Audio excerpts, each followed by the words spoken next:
Hello, everybody. Last week, all the Indians must have had laughed enough when the US Court of Appeals also said that many of the tariffs, reciprocal tariffs, were illegal.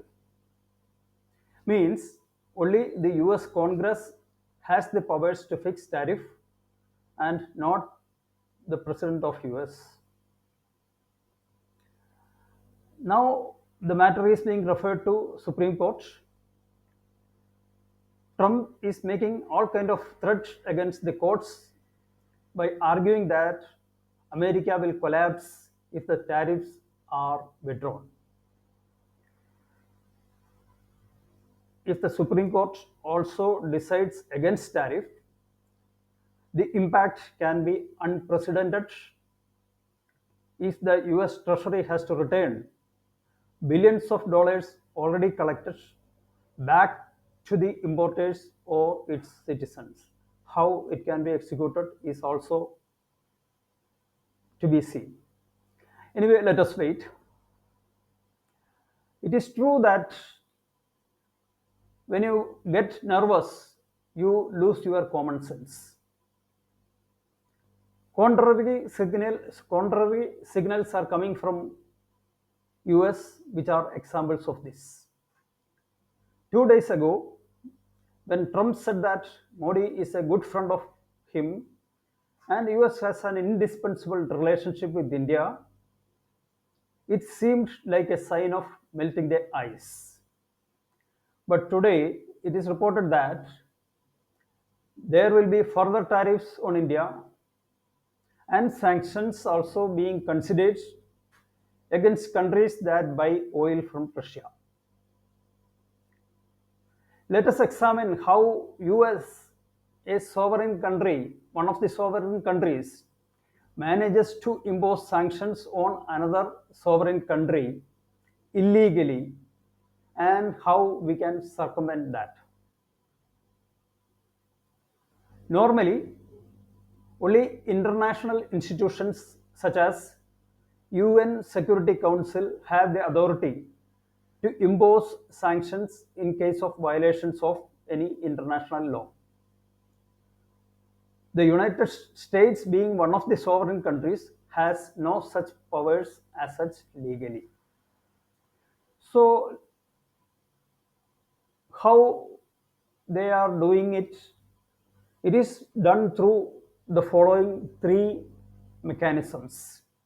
Now, let us examine that. One,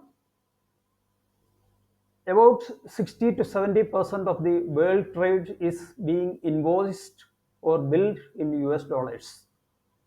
That is, the trade between India and UAE, for a trade between India and UAE, the invoice or billing can be done in US dollars. That is happening because it is considered to be a stable currency acceptable for all countries. Bill in US dollar means the seller expects the price to be received in US dollars. Buyer gives his local currency and buys US dollar and gives it to the seller. This is the mechanism. For this purpose, major banks of all countries have opened US dollar accounts in major banks with in US. Payment in dollar can be done only through these US banks as per the system.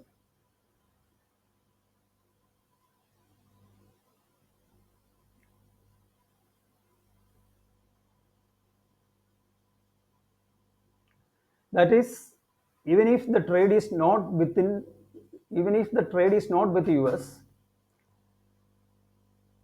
an exporter and importer has to rely on US banks for currency settlements. Two,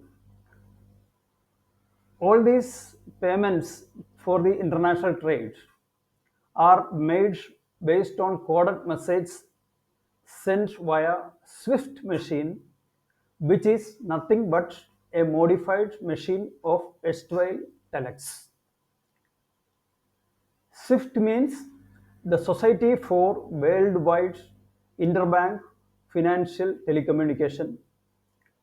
It is a cooperative society of 11,000 member banks in 200 countries of the world. All member bank branches dealing with foreign trade uses this SWIFT machine for sending transaction messages. Although SWIFT is headquartered in Bulgaria, its operation is administered by central banks of US, European Union, UK, etc. Means SWIFT is not owned by US. 3. Being a stable currency, about 60% of the foreign currency reserves of all countries put together are in US dollars ever since World War II. This is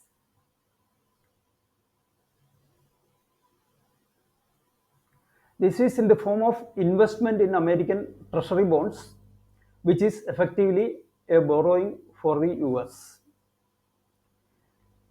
Every country government issues bonds. India issues bonds in rupee. US issues in dollar.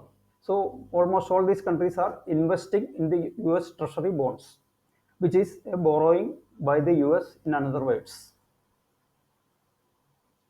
It is through the above three trump cards that the United States President Mr. Trump has illegally imposed sanctions. Sorry, not Trump.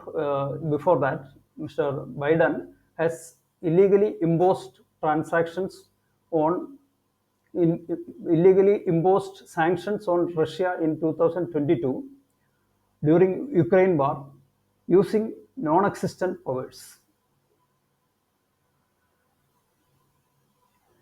US did it against Russia, blocking transactions through US banks, detaching SWIFT connectivity, and freezing forex reserve maintained by Russia in US Treasury. That is, Russia is not allowed to withdraw their own money. It is like our bank blocking withdrawal of our own deposit. Now, let us discuss how we can overcome this sanction, how India can overcome this sanction. A. First, develop a network as an alternative to SWIFT under the leadership of BRICS. I don't think that is a difficult task because it is optical fiber based internet communication and a network among few countries can be developed without much difficulty and time. B. Accelerate billing in rupee or the currency of trade partner country instead of US dollar. C. If it is in rupee, trade partner country bank has to open rupee account with an Indian bank and vice versa if the currency of the partner country is used. D.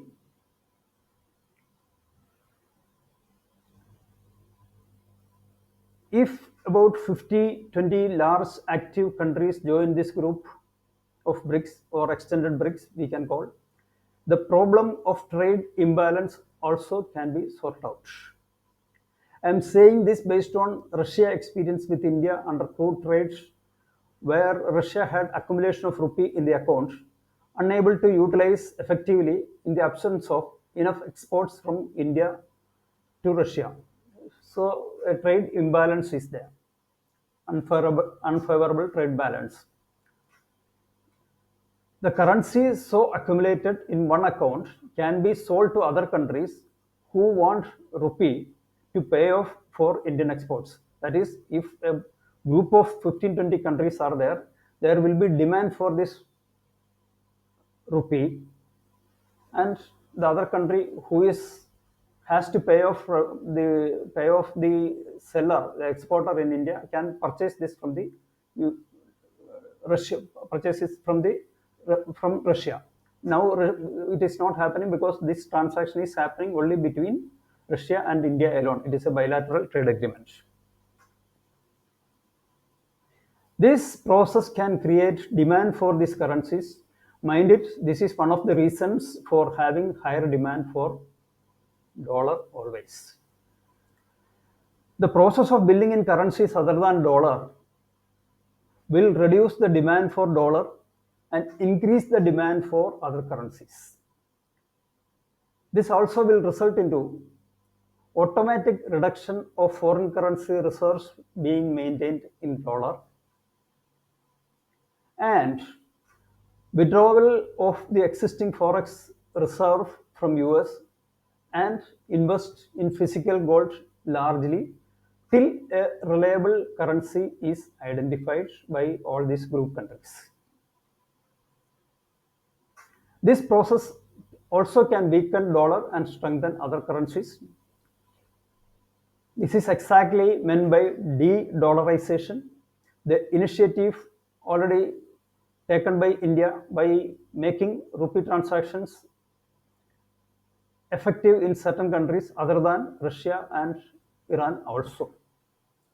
In conclusion, once the dependence on dollar and the US banks is reduced, an alternate network of SWIFT is introduced, and reserves in USD is reduced or withdrawn, US cannot impose sanction on other countries effectively, though even if they wish.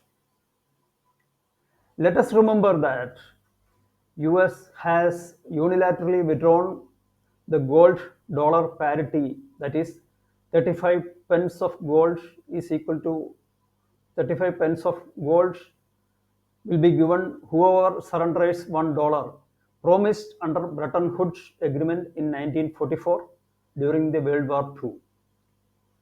Secondly, they impose sanction on Iran and Russia unilaterally, illegally. Now, a ruckus is being created in the entire world through tariff war. A trust deficit is already created by US by their own actions. Thank you very much. If anybody wants to have any clarification, they can ask these questions through the comment box. Thank you.